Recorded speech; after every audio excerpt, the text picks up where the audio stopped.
اللهم إني أسألك علما نافعا.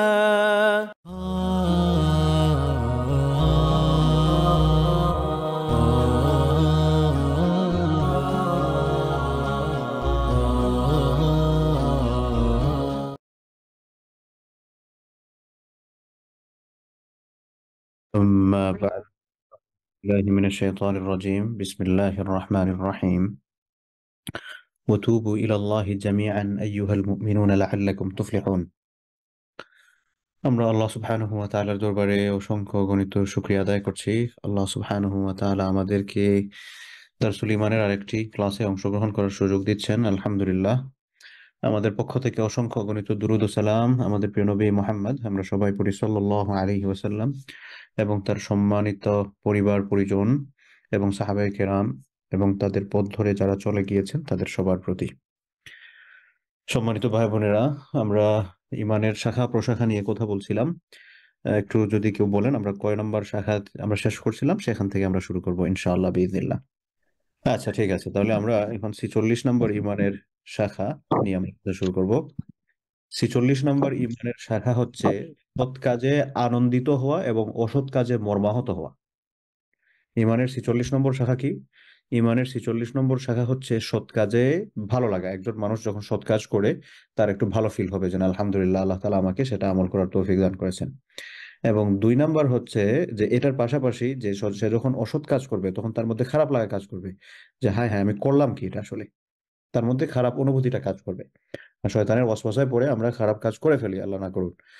কিন্তু একজন মানুষ খারাপ কাজ করার পর তার যদি মধ্যে যদি এটা ফিলিংস কাজ না করে যে না আমি খারাপ কাজ করছি, এটা তার মধ্যে কোনো ফিলিংস কাজ করতেছে না, তাইলে এটার জন্য তার জন্য রেড সাইন, এটা তার জন্য অনেক বড় রেড সাইন। একজন মানুষ, একজন মুমিন, তার গুণাবলী হচ্ছে সে যখন ভালো কাজ করবে, লাইক আল্লাহ সুবহানাহু ওয়া তাআলার রাস্তায় সে একটু সাদাকা করলো, সাদাকা করার পর তার মধ্যে একটা ভালো ফিল হবে, যে না আলহামদুলিল্লাহ, আল্লাহ তাআলা আমাকে তার রাস্তায় খরচ করার তৌফিক দান করছেন। আবার আরেকজন মানুষ একটা অপরাধ করে ফেললো, একটা গুনাহের কাজ করলো, গুনাহের কাজ করার পর তার মধ্যে একটা উম, কি বলে এটাকে, খারাপ লাগা কাজ করবে। তার নিজেকে একটু অপমানিত বোধ হবে যে আমি আসলে করলামটা কি। তো এই ফিলিংসটা যদি কাজ করে তাহলে বুঝতে হবে যে না, আমার ঈমানটা ঠিক আছে। রাসূল সাল্লাল্লাহু আলাইহি ওয়াসাল্লাম বলেন, এই হাদিসটা ওমর ইবনে খাত্তাব রাদিয়াল্লাহু আনহু বর্ণনা করেছেন, মান সাররাতহু হাসানাতুহু ওয়া সাআতহু সাইয়্যাতুহু ফাহুয়া মুমিন। আল্লাহ রাসূল বলছেন, মান সাররাতহু হাসানাতুহু, যে ব্যক্তি তার ভালো কাজে আনন্দ পায়। সুরুর শব্দের অর্থ হচ্ছে আনন্দিত হওয়া। মান সাররাতহু, যে ব্যক্তি আনন্দিত, তাকে আনন্দ প্রদান করে। কি সে আনন্দ প্রদান করে? হাসানাতুহু, তার ভালো কাজ। যে ব্যক্তির ভালো কাজ তাকে আনন্দ প্রদান করে, ওয়া সাআত সাইয়্যাতুহু, এবং তার মন্দ কাজ তাকে কষ্ট দেয়, ফাহুয়া মুমিন, সে ব্যক্তি হচ্ছে মুমিন। তাহলে এই হাদিসটা থেকে আমরা কি বুঝতে পারলাম?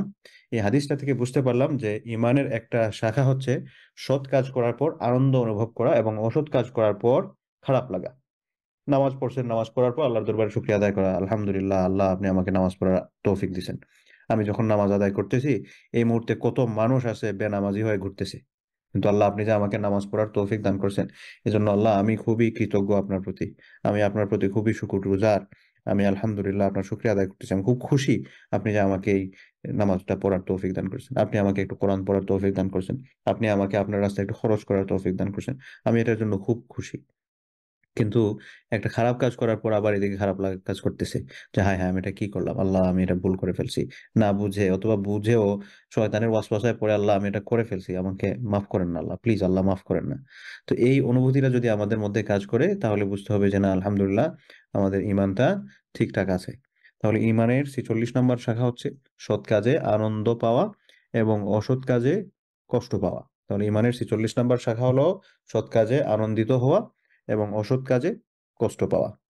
এরপরে হচ্ছে ইমানের পরবর্তী শাখা, এটা হচ্ছে ইমানের 47 নম্বর শাখা, তাওবা। তাওবা এটা লম্বা আলোচনার দাবি রাখে, শুধু এতটুকুই বলি তাওবা সম্পর্কে।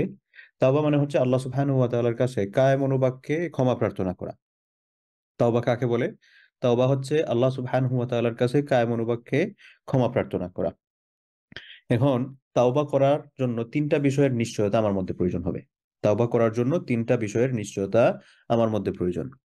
এক নাম্বার হচ্ছে আমি যে খারাপ কাজগুলো করছি, আমি যে গুনাহ করছি, এই গুনাহের উপর আমাকে খুব লজ্জিত হতে হবে যে আমি করছিটা কি। ওই যে আগে খারাপ লাগা কাজ করা মানে একটা শাখা বললাম, এটার মধ্যে যে আমি আমার কৃতকর্মের উপর, আমার খারাপ কাজটার উপর মধ্যে আমি কষ্ট পেয়ে লজ্জিত হতে হবে, আমি লজ্জিত হব। এটা হচ্ছে তাওবার প্রথম স্টেপ।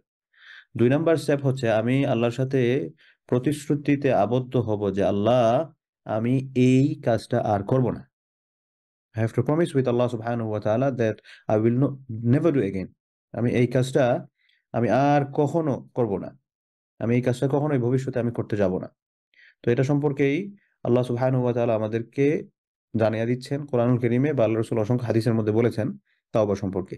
তাহলে তাওবার স্টেপ কয়টা পেলাম? 3টা। 1 নাম্বার স্টেপ হচ্ছে আমি যে কাজটা করেছি এই কাজের উপর আমাকে লজ্জিত হতে হবে।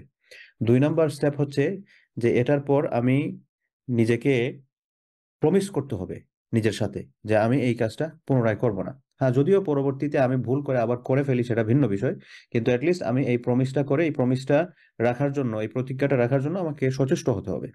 এবং 3 নাম্বার হচ্ছে আমি আল্লাহ সুবহানাহু ওয়া তাআলার কাছে কায় মনোবাক্যে ক্ষমা প্রার্থনা করতে হবে, আল্লাহ আমাকে মাফ করে দেন।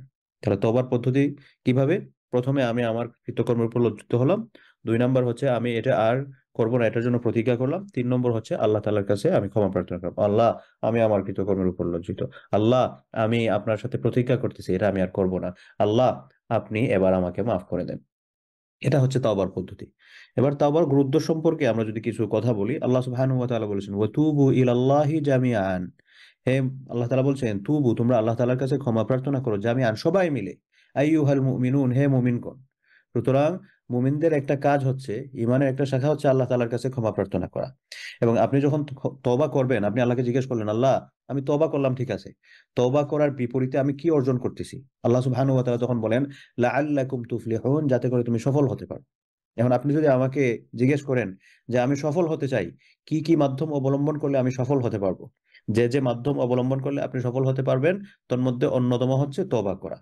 আল্লাহ তাআলা বলেছেন তুবু ইলাল্লাহি জামিআ, তোমরা আল্লাহ সুবহানাহু ওয়া তাআলার কাছে সবাই মিলে তওবা করো। আইয়ুহাল মুমিনুন, হে ঈমানদারগণ, লাআল্লাকুম তুফলিহুন, যাতে করে তোমরা সফলকাম হতে পারো। তার মানে তওবা করো নাই সফলকাম হবে না।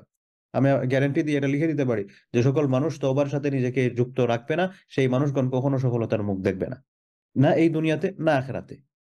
সে সমস্যার মধ্যে থাকবেই, এবং আখেরাতে তো সে, তার মুক্তির আর কোনো দিক নাই। গুনাহ নিয়ে দুনিয়া থেকে চলে গেছে, তাহলে তো তার আখেরাতের জিন্দেগি বরবাদ। তো আল্লাহ তাআলা আমাদেরকে ইমানের একটা শাখা হিসেবে আমাদেরকে দিয়েছেন যে তওবা হচ্ছে ইমানের একটা শাখা। এবং এটা আমরা তওবা কিভাবে করব? আগে বললাম যে আমার নিজের কৃতকর্মের উপর লজ্জিত হব, এটা আর করব না, প্রমিস করব, এবং প্রমিসটা কিপ করার জন্য ট্রাই করতে হবে। 3 নাম্বার হচ্ছে আমি আল্লাহর কাছে ক্ষমা প্রার্থনা করব, এবং এই ক্ষমা প্রার্থনা করলে আমি কি অর্জন করব? সফলতা অর্জন করব। সূরা নূরের 31 নম্বর আয়াত এটা। আল্লাহ তাআলা বলছেন ওয়াতুবু ইলাল্লাহি জামিআ, তোমরা আল্লাহ তাআলার কাছে সবাই তওবা করো, আইয়ুহাল মুমিনুন, হে মুমিনগণ, লাআল্লাকুম তুফলিহুন, যাতে করে তোমরা সফলকাম হতে পারো। এরপরের আয়াত, এটা সূরা তাহরিমের 8 নম্বর আয়াত। আল্লাহ তাআলা বলেছেন ইয়া আইয়ুহাল্লাযীনা আমানু, হে ঈমানদারগণ, তুবু ইলাল্লাহ, তোমরা আল্লাহ সুবহানাহু ওয়া তাআলার কাছে ক্ষমা প্রার্থনা করো, তাওবাতান নাসুহা, খাঁটি সত্যিকারের তওবা, তওবা করার মতো তওবা। এটা এরকম না যে একটা লোক দেখানো তওবা, বা একটা গুনাহ হয়েছে, আল্লাহ আমারে মাফ করে দেন, আল্লাহ মাফ করে দেন, খালাস, এরকম না। বরং আমরা কিভাবে এটা করব? আমরা করব হচ্ছে আল্লাহ সুবহানাহু ওয়া তাআলাকে আমি আ নিজেকে লজ্জিত হিসেবে পেশ করব আল্লাহ তাআলার কাছে। আমি আল্লাহর সাথে প্রমিস করব এটা আর করব না। আমি আল্লাহর কাছে কায়েম অনুবাক্যে দোয়া করব। দোয়া করে আমি আল্লাহর কাছে ক্ষমা প্রার্থনা করব। তো আল্লাহ তাআলা বলছেন ইয়া আইয়ুহাল্লাযীনা আমানু, হে ঈমানদারগণ, তুবু ইলাল্লাহ, তোমরা আল্লাহ সুবহানাহু ওয়া তাআলার কাছে তওবা করো, তাওবাতান নাসুহা, কেমন তওবা তুমি করবে? তওবা করার মতো তওবা, খাঁটি তওবা, খাঁটি তওবা। এবং তাওবা সম্পর্কে অনেকগুলো হাদিস আছে। আপনারা যদি লাইক রিয়াদুস সালেহিনের কথা বলি, এখানে বোনেরা যারা আমার রিয়াদুস সালেহিন ক্লাসে অংশগ্রহণ করেন, আমরা তওবা অধ্যায় পার হয়ে এসেছি। রাসূল সাল্লাল্লাহু আলাইহি ওয়াসাল্লাম তার জীবদ্দশায় এক হাদিসের মধ্যে বলছেন যে আমি ৭০ বারের চেয়েও বেশি তওবা করি। আরেক হাদিসের মধ্যে বলছেন যে আমি প্রতিদিন ১০০ বারের চেয়েও বেশি তওবা করি। তো কোথায় আল্লাহ রাসূল আর কোথায় আমরা? আল্লাহ রাসূলের তো কোনো গুনাহ নাই। আল্লাহ তাআলা তাকে ক্ষমা করে দিয়েছেন। তো গুনাহ না থাকার পর, আখিরাতের শাস্তি পাওয়ার ভয় না থাকার পরও রাসূল সাল্লাল্লাহু আলাইহি ওয়াসাল্লাম দিনে ৭০ থেকে ১০০ বারের বেশি তিনি তওবা করতেন। মিনিমাম ৭০, সর্বোচ্চ ১০০ বারের চেয়ে বেশি তিনি তওবা করতেন। তো আল্লাহ রাসূল যদি এটা করেন, তাহলে আমাদের অবস্থা কোথায় গিয়ে দাঁড়িয়েছে? আমরা আসলে কতবার, কয় হাজার বার তওবা করা দরকার। তো এটার জন্য আল্লাহ সুবহানাহু ওয়া তাআলা আমাদেরকে তওবার কথা বলছেন, এবং আল্লাহ তাআলা তওবাকে পছন্দ করেন। দেখেন, এটাই হচ্ছে আল্লাহ এবং বান্দার সম্পর্ক। আপনি একটা কাজ করেন, এই কাজের মধ্যে বারবার ভুল করেন, আপনার বস আপনাকে চাকরিতে রাখবে না, আপনার চাকরি কি সে খেয়ে ফেলবে, সে আপনাকে সহজভাবে নিবে না। কিন্তু আপনি আল্লাহ সুবহানাহু ওয়া তাআলার কাছে বারবার ভুল করতেছেন, বারবার তওবা করতেছেন, আল্লাহ সুবহানাহু ওয়া তাআলা এটা পছন্দ করতেছেন, তিনি এটাকে অপছন্দ করতেছেন না। এটাই হচ্ছে বান্দা এবং আল্লাহর মাঝখানের সম্পর্ক, সুবহানাল্লাহ। এবং অন্যান্য সৃষ্টি জগৎ বা আল্লাহর সাথে যদি পার্থক্য কি নিরূপণ করতে চান, তাহলে আল্লাহর ভালোবাসা আমাদের প্রতি কতটুকু সেই তওবা দিয়ে বোঝা যায়। বাবা মার সাথে আপনি বারবার আপনি একটা কথা বলে কথা রাখেন না, কোনোভাবেই না। দেখবেন একটা সময় বাবা মাও বিরক্ত হয়ে গেছে, আপনার বন্ধু বান্ধব বিরক্ত হয়ে গেছে, আপনার গার্ডিয়ান বিরক্ত হয়ে গেছে, আপনার বস বিরক্ত হয়ে গেছে, আপনার বিজনেস পার্টনার বিরক্ত হয়ে যাবে। কিন্তু আল্লাহ সুবহানাহু ওয়া তাআলার কাছে আপনি বারবার বারবার বারবার, কিন্তু আল্লাহ তাআলা কখনোই এটার জন্য বিরক্ত অনুভব করবেন না, বরং তার কাছে এটা হচ্ছে তার কাছে অত্যন্ত পছন্দের। আপনারা বনী ইসরাইলের সেই বিখ্যাত ঘটনা জানেন। এক ব্যক্তি ৯৯টা খুন করছে। ৯৯টা খুন করার পর তার মধ্যে একটা আত্মসূচনা, তার আত্মসমালোচনা করছিল এবং তার মধ্যে একটা খারাপ লাগা কাজ করতেছিল যে করছিটা কি জীবনে। সে ভালো হওয়ার নিয়ত করলো। ভালো হওয়ার নিয়ত করে তৎকালীন সময়ে তাদের যে ধর্মীয় যাজক যিনি ছিলেন, ধর্ম সম্পর্কে বিশেষজ্ঞ, তার কাছে গেলেন। গিয়ে বললেন যে আমি এরকম এরকম করে আসছি, আমার কি ক্ষমা পাওয়ার কোনো পসিবিলিটি আসেনি?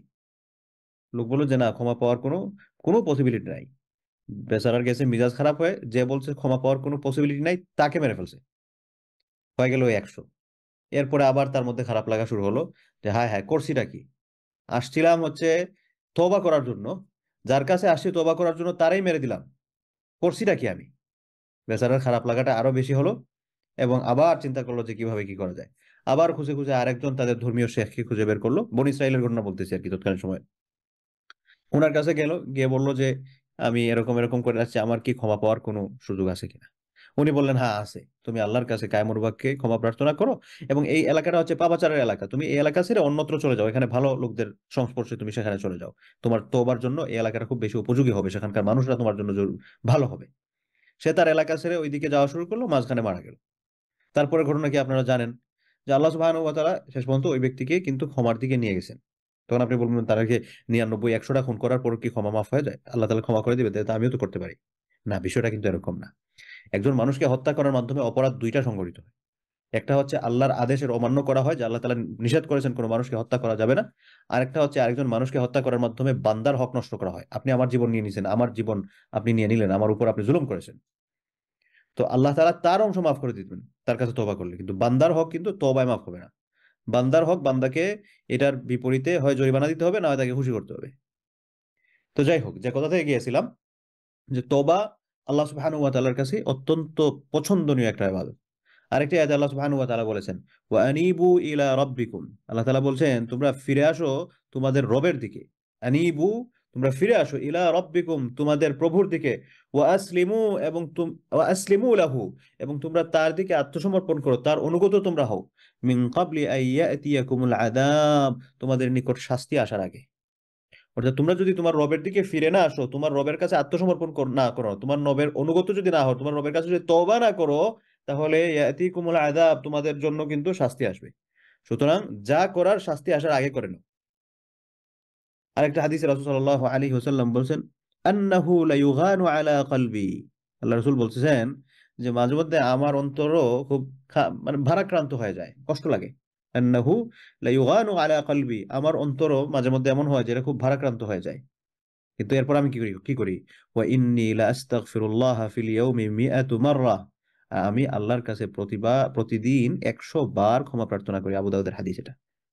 তো আগে তো আরেকটা হাদিস বলছিলাম, এক হাদিসে ৭০ জনের কথা বলছেন, ৭০ বারের কথা বলছেন। আরেক হাদিসে ১০০ বারের চেয়ে বেশি বলছেন। অর্থাৎ আল্লাহ রাসূল মিনিমাম ৭০ বার তওবা করতেন, এর চেয়ে বেশিই করতেন। তো আল্লাহর রাসূল, যার কোনো গুনাহ নেই, কেমন তওবাটা করছেন, সুবহানাল্লাহ।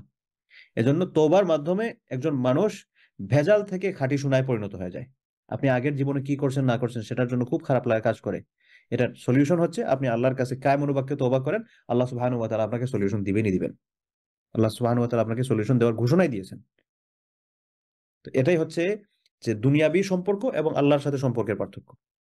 আমরা যে বলি যে আমরা আল্লাহ সুবহানাহু ওয়া তাআলা তার ভালোবাসাকে ১০০ ভাগ করে ১ ভাগ দিয়েছেন হচ্ছে মাত্র দুনিয়ার মধ্যে। এই যে মনে করেন স্বামী স্ত্রীর ভালোবাসা, তারপরে সন্তানের প্রতি পিতামাতার ভালোবাসা, পিতামাতার প্রতি সন্তানের ভালোবাসা, ভাই ভাই ভাই বোনের প্রতি ভালোবাসা, বন্ধু বন্ধুর প্রতি ভালোবাসা, একজন আরেকজনের প্রতি এই যে টান যেটা অনুভব হয়, এই আকর্ষণটা আল্লাহ সুবহানাহু ওয়া তাআলা প্রদত্ত মাত্র 100 ভাগের 1 ভাগ তিনি পৃথিবীর সকল, শুধু পৃথিবী না, পুরো একটা ইউনিভার্সের মধ্যে যত সৃষ্টি জগৎ আছে সবার মধ্যে দিয়েছেন। আর বাকি 99 ভাগ ভালোবাসা আল্লাহ তাআলার কাছে, যেটা তিনি তার বান্দাদেরকে ভালোবাসেন।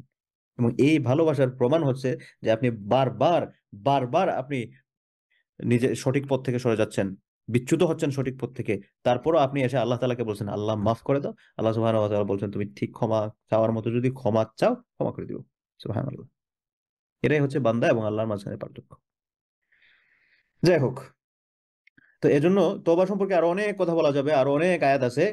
আল্লাহ সুবহানাহু ওয়া তাআলা তওবাকারীদেরকে ভালোবাসেন, আরো অনেক আয়াত আছে, তো সেদিকে না যাই। জাস্ট শুধু আমরা যেটা থেকে গেলাম, ইমানের একটা শাখা হচ্ছে আল্লাহ সুবহানাহু ওয়া তাআলার কাছে ক্ষমা প্রার্থনা করা, তওবা করা। এটা গেল ইমানের 47 নম্বর শাখা। এরপরে হচ্ছে ইমানের 48 নম্বর শাখা হচ্ছে আল্লাহ সুবহানাহু ওয়া তাআলার নৈকট্য লাভের উদ্দেশ্যে কোরবানি করা। আল্লাহ সুবহানাহু ওয়া তাআলার নৈকট্য লাভের উদ্দেশ্যে কোরবানি করা। আল্লাহ সুবহানাহু ওয়া তাআলা বলেছেন সূরা কাউসারের মধ্যে, ফাসাল্লি লিরাব্বিকা ওয়ানহার। আল্লাহ রাসূলকে উদ্দেশ্য করে বলছেন যে আপনি সালাত আদায় করুন, ফাসাল্লি, আপনি সালাত আদায় করুন, লিরাব্বিকা, আপনার প্রভুর জন্য, ওয়ানহার, এবং কুরবানি করুন। সূরা কাউসারের আপনারা যদি অবতরণের প্রেক্ষাপটটা পড়েন তাহলে দেখতে পাবেন যে এই সূরাটা অবতীর্ণ হয়েছিল রাসূল সাল্লাল্লাহু আলাইহি ওয়াসাল্লামকে, তখন কাফের মুশরিকরা আল্লাহ রাসূলকে একটু তাকে নিয়ে ফান করতেছিল, মক করতেছিল। কি বিষয়ে? তো আল্লাহ রাসূল সাল্লাল্লাহু আলাইহি ওয়াসাল্লামের তো কোনো ছেলে সন্তান জীবিত ছিলেন না। এজন্য তারা আল্লাহ রসুলকে লেজ কাটা, বা আমরা ওই যে আঞ্চলিক ভাবে বলে যে আটকুরা, মানে যার ছেলে সন্তান নাই এরকম মানুষকে যেরকম ভাবে সম্বোধন, একটা খারাপ সম্বোধন বিভিন্ন এলাকায় থাকে, ওই সম্বোধন গুলো আল্লাহ রসুলকে করতেছিল। বলে ইয়াদুবিল্লাহ নাউজুবিল্লাহ মিন যালিক। তো দেখেন এখানে আল্লাহ সুবহানাহু ওয়া তাআলা আল্লাহ রসুলকে কিন্তু সম্মানিত করেছেন কিভাবে, যে শুধুমাত্র যদি সন্তান দিতেন, আগেকার যুগে যে সকল নবীদেরকে আল্লাহ রসুল, আল্লাহ রসুল পৃথিবীতে আসার আগে, এর আগে যাদেরকে আল্লাহ তাআলা সন্তান দিয়েছেন নবীদেরকে, তাদের মধ্যে কেউ নবী হয়েছেন, আবার কেউ নবী হন নাই। কারণ আল্লাহ রসুল তো হচ্ছেন শেষ নবী। কারণ আল্লাহ রসুলকে সন্তান, ছেলে সন্তান দিলে তাকে যদি আবার নবী বানান, তাইলে তো আল্লাহ রসুল শেষ নবী হবেন না। আবার সন্তান দিয়ে তাকে যদি নবী না বানান, তাইলে তো আল্লাহ রসুলের মানে সম্মানটা ওই রকম থাকে না সবার উপরে। এজন্য আল্লাহ সুবহানাহু ওয়া তাআলা তার রাসূলকে সন্তান দেন নাই। এখন বলবেন সন্তান তো দিছেন, সন্তান দেন নাই মানে হচ্ছে প্রাপ্তবয়স্ক সন্তান দেন নাই, যাতে করে সন্তান দিলে তাকে নবী হতে না হয়, আবার নবী ছাড়াও যাতে না থাকে। কিন্তু আবার সন্তান না দিলে ওই যে মানুষজন সমালোচনা করবে, এজন্য আল্লাহ সুবহানাহু ওয়া তাআলা তাকে সন্তান দিয়েছেন। সন্তান দেওয়ার পর আবার তাদের কম বয়সে আল্লাহ তাআলা দুনিয়া থেকে উঠিয়ে নিয়ে গেছেন। তো ওনার যখন সন্তান ছিল না, তখন এই কাফেররা আল্লাহ রাসূলকে নিয়ে মশকরা করতো। তখন আল্লাহ রাসূল খুব কষ্ট পেলেন। এই কষ্ট পাওয়ার এগেইনস্টে আল্লাহ সুবহানাহু ওয়া তাআলা এই সূরা কাউসারটা নাজিল করলেন, যে তুমি এটার জন্য কষ্ট পাচ্ছ, এটার পুরস্কার আমি তোমাকে দিচ্ছি। পুরস্কার কি? ইন্না আ'তাইনাকা, আমি তোমাকে দান করতেছি আল কাউসার, কাউসার দান করতেছি, হাউজে কাউসার। যেটা কাউসার হচ্ছে জান্নাতের একটা নদী, যে নদীর পানিটা এসে আরশের ময়দানে, আমরা হাসরের ময়দানে একটা কূপ থাকবে জান্নাতের বাহিরে, যেখানে হচ্ছে মুমিনরা সেখানে থাকবে জান্নাতের, আপনার আরশের ছায়ার নিচের শ্যাডো যেটা থাকবে আর কি, আরশের ছায়ার নিচে মানুষরা যেখানে বসবাস করবে, অবস্থান করবে বিচার দিবসের জন্য, সেখানে একটা হাউস থাকবে। এই হাউসের মধ্যে পানি আসবে জান্নাতের কাউসার নামক নদী থেকে। আর ওই কাউসার নামক নদী থেকে পানি আসার কারণে এটার নাম হচ্ছে হাউজে কাউসার। তো সম্মানিত ভাই বোনেরা, দেখেন আল্লাহ রসুল তখন খুব কষ্ট পাইছিলেন যে আমাকে লোকেরা এরা বলে। আল্লাহ তাআলা বলছেন তুমি এটার জন্য কষ্ট পাও না, আমি তোমাকে সম্মান দিচ্ছি। সম্মান কি? আমি তোমাকে হাউজে কাউসার দিচ্ছি, তুমি সবাইকে পানি পান করবে। সুবহানাল্লাহ। এরপরে বলছেন ফাসাল্লি লিরাব্বিকা ওয়ানহার, তুমি তোমার রবের জন্য সালাত আদায় করো, ওয়ানহার, এবং কুরবানি করো। ইন্না শানিআকা হুয়াল আবতার। এরপর আল্লাহ রসুলকে উদ্দেশ্য করে বলছেন তারা তোমাকে লেজ কাটা বলে, তোমার সন্তান নাই এরকম কথা বলে, তারা, তুমি এটা না, বরং তারাই হচ্ছে এটা, তারা যেটা বলতেছে তারাই হচ্ছে এই লেজ কাটা। যাই হোক, তো আল্লাহর নৈকট্য লাভের জন্য কোরবানি করা হচ্ছে ইমানের 48 নম্বর শাখা।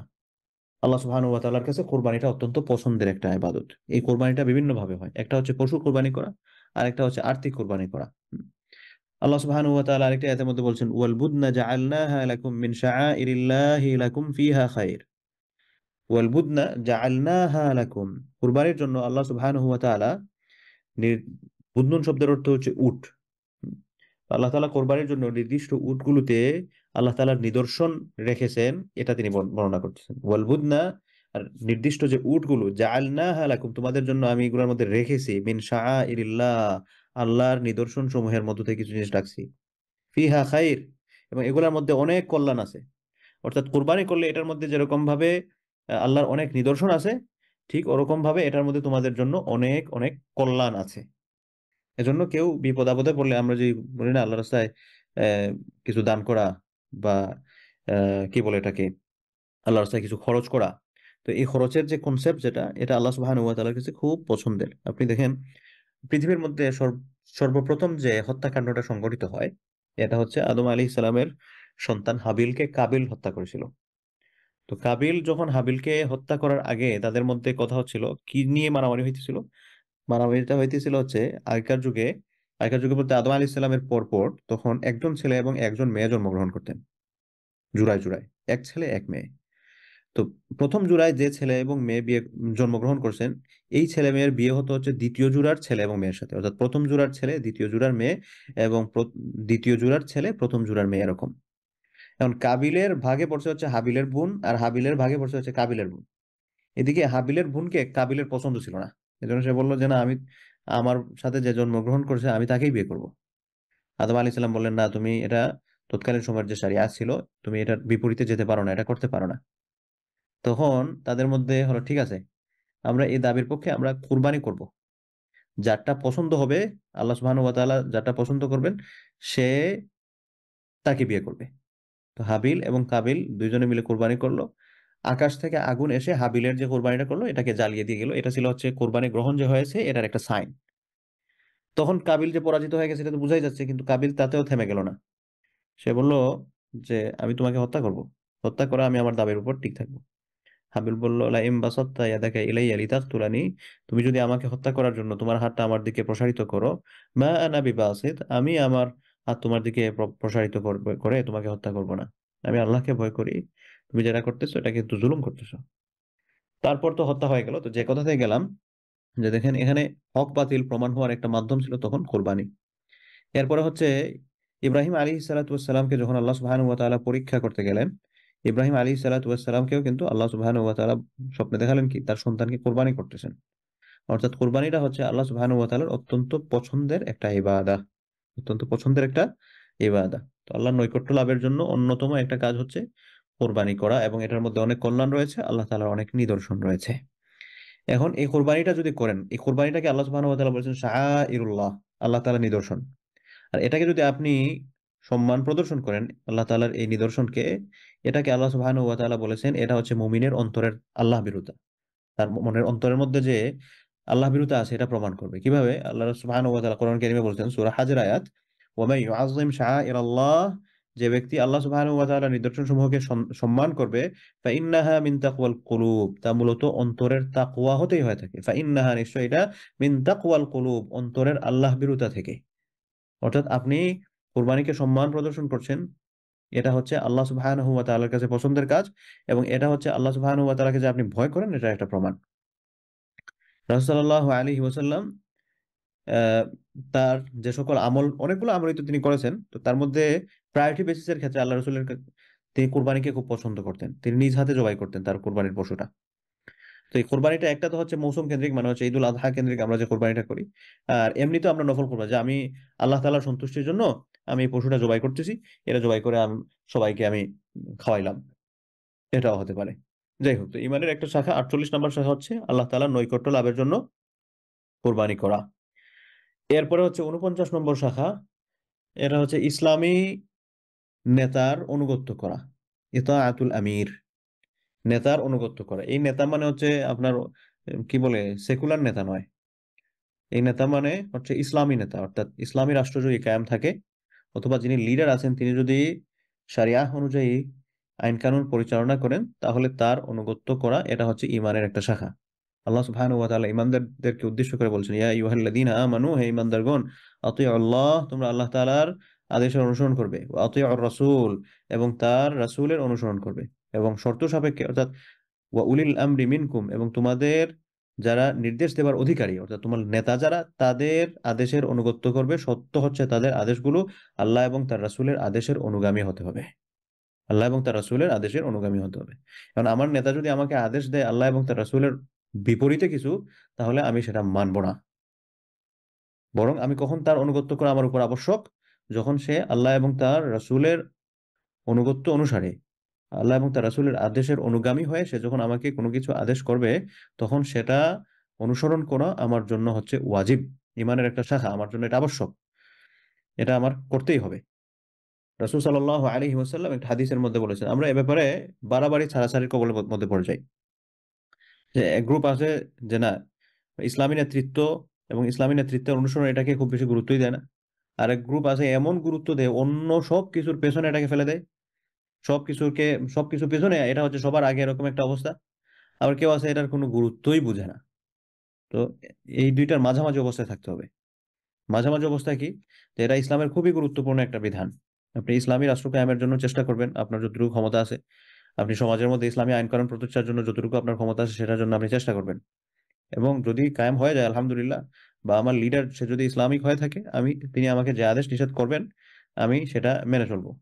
কিন্তু যদি আমার এই পরিমাণ অবস্থা না থাকে যে না, বর্তমানে সমাজে ইসলামী হুকুমত কায়েম নেই, ইসলামী রাষ্ট্র ব্যবস্থা কায়েম নেই, অথবা আমার নেতা সে হচ্ছে আমাকে যে আদেশ নিষেধ গুলো করতেছে এগুলো আসলে কোরআন হাদিসের অনুযায়ী নয়, তাহলে তার আদেশ আমি মানতে বাধ্য না। তার আদেশ আমি মানতে বাধ্য না। সে হারাম করুক কিছু বলছে আমাকে, আমি সেটা করবো না। আবু বকর রাদিয়াল্লাহু আনহু আল্লাহ রাসূলের পর যখন তিনি খলিফা হলেন মুসলিম জাহানের, তখন তিনি তার যে ভাষণ দিয়েছিলেন, এই ভাষণের মধ্যে তিনি বলেছিলেন যে তোমরা ততক্ষণ পর্যন্ত আমার অনুগত্য করবে যতক্ষণ পর্যন্ত আমি আল্লাহ এবং তার রাসূলের অনুগত্য করতেছি। আমি যদি কখনো আল্লাহ এবং তার রাসূলের অনুগত্যের বাইরে কোনো কিছু করি, তাহলে তুমি সেটা আমার অনুসরণ করবে না। রাসূল সাল্লাল্লাহু আলাইহি ওয়াসাল্লাম আরেকটা হাদিসের মধ্যে বলেন, মান আতাআনি ফাকাদ আতা আল্লাহ। আল্লাহ রাসূল বলছেন, যে ব্যক্তি আমার অনুসরণ করলো অর্থাৎ আল্লাহ রাসূলের অনুসরণ করলো, সে ব্যক্তি মূলত আল্লাহর অনুসরণ করলো। ওয়া মান আসানি ফাকাদ আসাল্লাহ। আর যে আমার অনুসরণ করলো না, আমার অবাধ্যতা করলো, সে আল্লাহর অবাধ্যতা করলো। ওয়া মান ইউতিউল আমিরা। আর যে ব্যক্তি আমিরের অনুগত্য করলো, ফাকাদ আতাআনি, সে আমার অনুগত্য করলো। ওয়া মান ইয়াসিল আমিরা ফাকাদ আসানি। আর যে আমিরের অবাধ্যতা করলো, সে আমার অবাধ্যতা করলো। বুখারীর হাদিস। তো এই আমির বলতে হচ্ছে ইসলামী আমির। এই আমির মানে হচ্ছে শেখ হাসিনা আর খালেদা জিয়া না। বা মনে করেন আমি একটা মুসলিম দেশে থাকি, সেই দেশের আইন কানুন, হ্যাঁ আমি যদি, এর মানে এটা না যে আমি এখন আইন ভায়োলেট করা শুরু করব। আমি আমার ক্ষমতার মধ্যে যতটুকু আছে ইনফ্লুয়েন্স করার, বোঝানোর, সেটার জন্য চেষ্টা করবো। যাই হোক, সেটা লম্বা আলোচনা, জাস্ট একটু টাচ দিয়ে গেলাম যে আমি এখানে আমিরের অনুগত্য করা, নেতা অনুগত্য করা ইমানের একটা শাখা। এই কোন নেতা? এটা হচ্ছেন ইসলামী নেতা। যে আমার দেশে যদি ইসলামিক স্টেট কায়েম থাকে, বা আমি যেখানে বসবাস করি, আমার চেয়ারম্যান সাহেব হচ্ছে প্র্যাকটিসিং মুসলিম, তিনি আমার অনুযায়ী সমস্ত কোরআন হাদিস অনুযায়ী সমস্ত সবকিছু পরিচালনা করেন, তাহলে সেটা ঠিক আছে।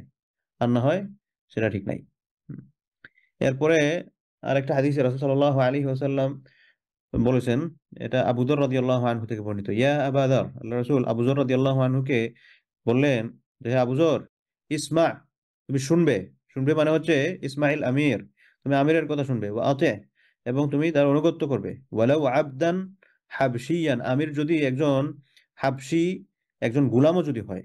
হাবশা মানে হচ্ছে বর্তমান সময়ে যে ইথিওপিয়া আছে দেশ, ওই ইথিওপিয়া তৎকালীন সময় হাবশা ছিল আর কি, বেলাল রাদিয়াল্লাহু আনহুর বাড়ি।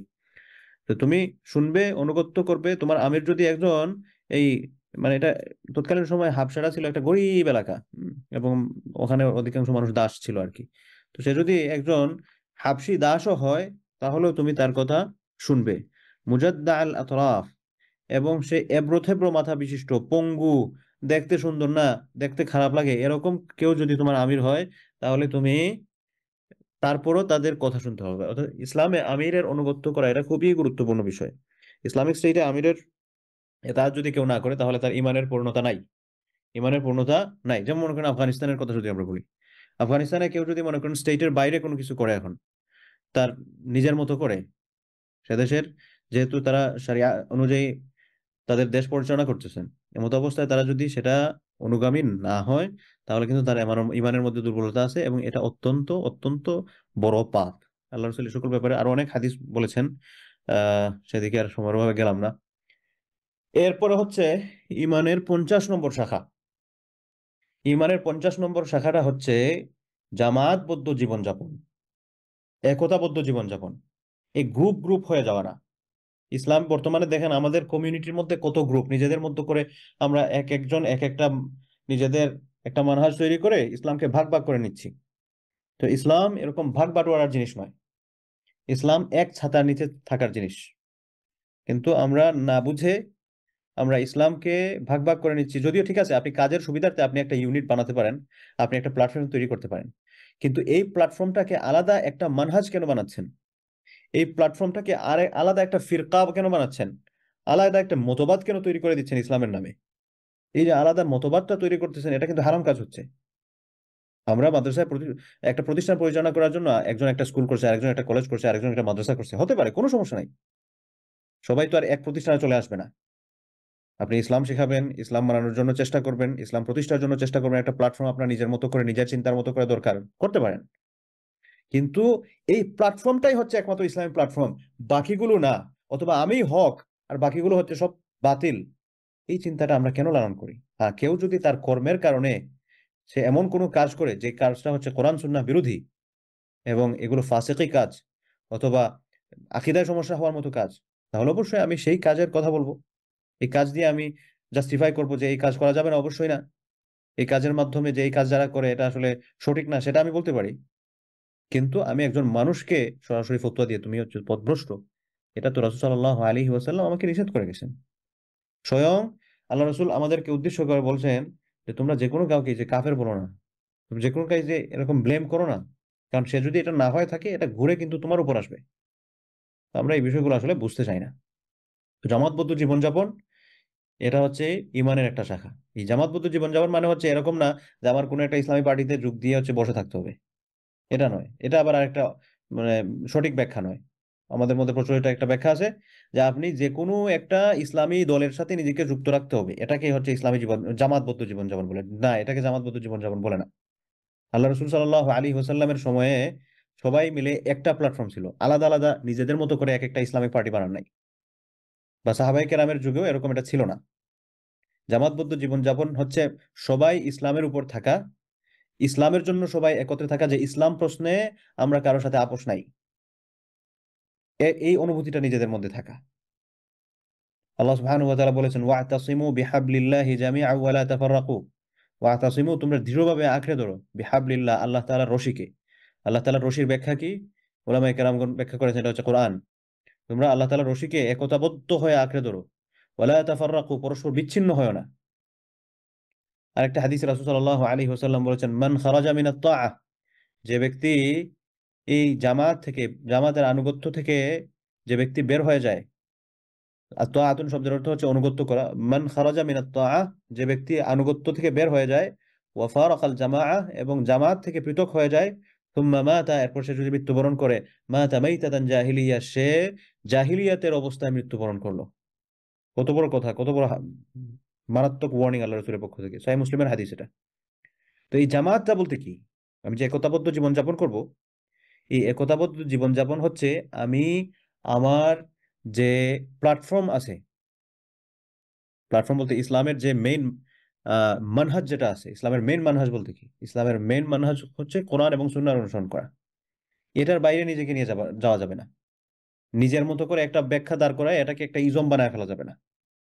আর যদি ইসলামী রাষ্ট্র কায়েম থাকে সমাজের মধ্যে, তাহলে এই ইসলামী রাষ্ট্রের এগেইনস্টে গিয়ে নিজে কোনো কিছু করা যাবে না। ইসলামী রাষ্ট্রের সিদ্ধান্তের বাইরে কোনো কিছু যদি আমি করি, তার মানে হচ্ছে আমি আনুগত্যের বাইরে যাচ্ছি, আমি জামাত থেকে নিজেকে পৃথক করে ফেলতেছি, এবং আমি জাহিলিয়াতের মৃত্যুর দিকে ধাবিত হচ্ছি, ওয়াল ইয়াদু বিল্লাহ। রাসূল সাল্লাল্লাহু আলাইহি ওয়াসাল্লাম আরেকটি হাদিসের মধ্যে বলেন, এটাও সহিহ মুসলিমের হাদিস, সাতাকুনু বা'দি হিনাতুন, অচিরেই আমার পরে হিনাত আসবে। হিনাত মানে হচ্ছে এক বিপদ, এক বিপদ। ওয়া হিনাতুন, এরপর আবার আল্লাহ রাসূল বললেন এই বিপদের পর আরেক বিপদ, মানে বিপদ একটার পর একটা আসবে। ফামান রাআইতুমুহু ইউফাররিকু আমরা উম্মতি মুহাম্মাদিন, রাসূল সাল্লাল্লাহু আলাইহি ওয়াসাল্লাম বলেন এই যে বিপদ আসবে এমত অবস্থায়, যাকে তোমরা যদি দেখো যে তোমরা মুহাম্মাদের উম্মতে মুহাম্মাদীর ঐক্য তারা বিনষ্ট করতেছে, ওয়া হুয়া জামিউন ফাকতুলুহু, এমন কেউ যদি থাকে যে সে মুসলিম জামাতকে বিচ্ছিন্ন করে দিবে, মুসলমানদের একতা বিনষ্ট করে দিবে, ফাকতুলুহু, তোমরা তাকে হত্যা করে ফেলবে, কাইনান মান কানা মিনান নাস, সে যে কেউ হোক না কেন। চিন্তা করছেন কি পরিমাণ ভয়ানক হাদিস, যে কেউ উম্মার ঐক্য বিনষ্ট করতে করার যদি চেষ্টা করে তাহলে তোমরা তাকে হত্যা করে ফেলো। অথচ আজকে আমরা দেখা যায় এক একটা ইসলামী পার্টির দুই দল হয়ে গেছে। কেন হয়ে গেছে? যে দুই এদের সাথে আর মিলে না, এজন্য তারা দুই দল হয়ে আলাদা হয়ে গেছেন। আস্তাগফিরুল্লাহ, আস্তাগফিরুল্লাহ। নিজেদের মধ্যেই আমরা যদি ইসলামী চিন্তাগুলো প্রতিষ্ঠা করতে না পারি, আমরা কোন ইসলাম সমাজের মধ্যে প্রতিষ্ঠা করতে পারবো? যাই হোক, এগুলো লম্বা আলোচনা। তো আমরা ইমানের 50 নম্বর শাখা যেটা নিয়ে কথা বললাম, এটা হচ্ছে জামাতবদ্ধ জীবনযাপন, একতাবদ্ধ জীবনযাপন। এই জামাতবদ্ধ জীবনযাপনের মানে কি? জামাতবদ্ধ জীবনযাপনের মানে হচ্ছে সবাই মিলে ইসলাম পালন করা, সবাই মিলে ইসলাম পালন করা, নিজের মন মতো ইসলামের আলাদা কোনো ব্যাখ্যা না করানো। প্রচলিত প্রচলিত ইসলাম বলতে কোন ইসলাম? মুহাম্মদ সাল্লাল্লাহু আলাইহি ওয়াসাল্লাম এবং সাহাবায়ে কেরামগণ যে ইসলাম পালন করে গিয়েছেন, এর বাহিরে গিয়ে নিজের মতো করে একটা নতুন ইসলাম বানায় ফেলা অথবা ইসলামিক স্টেটের এগেইনস্টে গিয়ে কোনো কিছু করা, এটা হচ্ছে আমি জামাতবদ্ধ জীবনযাপনের বাহিরে আমি নিজেকে নিয়ে যাচ্ছি। আল্লাহ সুবহানাহু ওয়া তাআলা এই সকল বিষয় থেকে আমাদেরকে হেফাজত করুন, মুক্ত রাখুন। আল্লাহ তাআলা আমাদেরকে সব সময় সঠিক পথে থাকার তৌফিক দান করুন।